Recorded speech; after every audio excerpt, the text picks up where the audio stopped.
Hi, I'm Cube, and I'm in 3D. But how am I in 3D?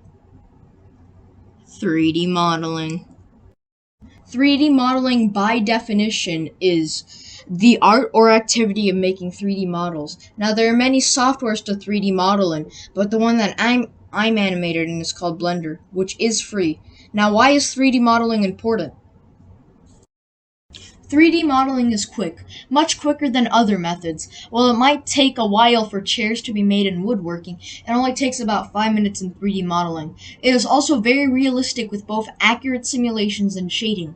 3D modeling also gives you complete control of your idea, letting you see it and edit your idea live.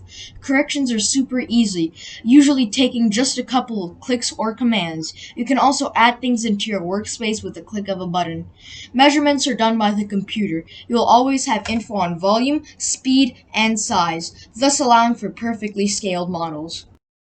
Wireframe models are connected by wires and nothing else. Surface models are models that are connected by faces but there's nothing in them. Solid models have weight, center of gravity, and density. Now, how can we get these models into the real world? 3D printers, but how does a 3D printer work? Basically, your file gets put into an algorithm, which is then sent into the 3D printer, which then prints your file into a physical object.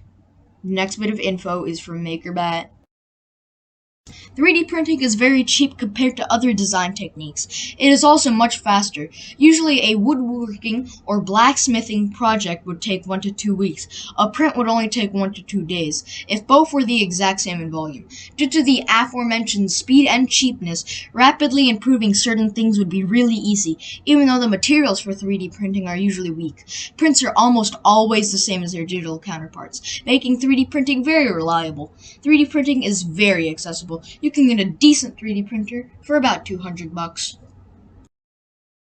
3D printing uses layers to make an object. Weird shapes often have to use supports. If we were to take out the support, the structure would crack and break.